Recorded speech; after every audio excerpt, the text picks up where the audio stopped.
Good morning, ladies and gentlemen in the Ninja Nation. This is Peter Parnake, and it's the last Monday in April of 2020. Some states are starting to reopen. So now what? Before we talk about our weekly action tip, don't forget to look for this week's free webinar on Wednesday morning. You know they come early. Also, you can access all of the webinars for April on u.ninjaselling.com, which is also the home of Ninja U. This is our content-rich site with all things ninja to help inspire you, educate you, and keep you on the ninja path. Make sure to check out the catalog when you're looking for the complimentary webinars. It'll give you a bit more on the content. So there are two action tips for today. One is for your people and one is for you. Both are really useful. Here's the first one. Last week, my wife and I were out walking in our neighborhood, and we're still under stay-at-home orders here in Fort Collins, and we came up with a game. The game was to see if we could tell what was going on in the real estate market in our neighborhood right now by looking at the activity, the real estate signs. Well, we couldn't.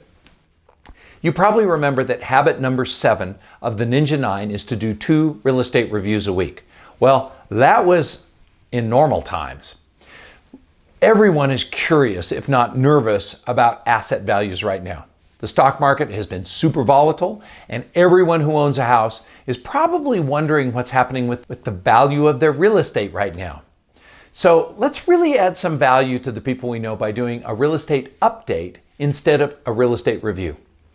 Right now, data from March I think it's really ancient history. This week, right before you call the 20 or 30 people that you're going to connect with, go into MLS and see what has happened in their neighborhood since April 1st. In other words, any new listings and anything that has gone under contract. When you're talking to them, at the right time in the conversation, you might say this: "Hey Bob, right before I called you, I got curious as to what's going on in your neighborhood right now. So I took a look in MLS and here's what I found.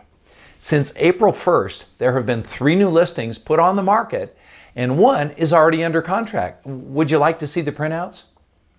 Here's the goal. As we know, the market is slower but not dead. Nothing is more reassuring right now to someone who owns real estate than to know that there is still a market. Be the proactive, trusted advisor and do just a touch of homework before you call, and you really will have added value to your people. Now, our second tip is exceedingly practical and kind of technical. I think we still have a little downtime to do some housekeeping tasks that we might have been putting off for months or even years before the release starts. Let me give you an example. Create and start cleaning up your database, or maybe picking which hot and warm list form you're going to use and start building those lists. So here's today's tip.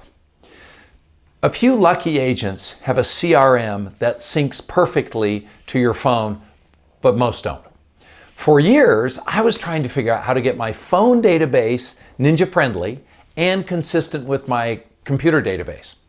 What I wanted to accomplish was to make a quick, easy way to access the people on my phone who I needed to stay in flow with when I was driving around. And a ninja at an installation shared this solution with me, and I think it's genius. I'm going to show you screenshots how to do it on an Apple phone, but I think it's pretty simple on an Android. To start with, you may or may not know, you can figure out how many contacts you have in your phone by scrolling all the way to the bottom. In my case, I have a little bit more than 1,400 contacts. Of those, there are agents from prior transactions, floor plan drawers, movers, some of whom it wouldn't make sense to be in flow with. But my database on my computer is about 275 people, and I want to have my phone numbers handy for those 275 so I can be in flow with them when I feel like it. So check out this simple technique to make that easy. You may or may not know, but every field in a contact record is a searchable field. What that means is if you add a word into each contact's detail, when you search on that word from your contacts, all of the contacts who have that word will come up in a list. So let's add the word flow to every contact in your phone that you should be in flow with. Then, whenever you're ready to make flow calls, type in the word in the search field in your contacts, and all of the right people that you should be in contact with will pop up, and voila, you can pick the one to call.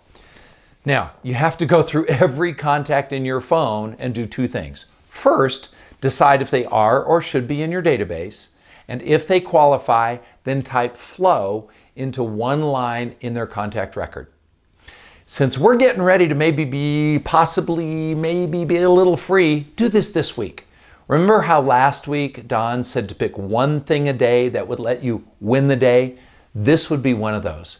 It's a little bit tedious, but well worth the effort. And by the way, while you're doing this, you'll find some people that should be on your database that aren't. And here's an idea. When you see somebody you haven't talked to in a while, call them this minute and ask them how they're feeling about all that's going on right now.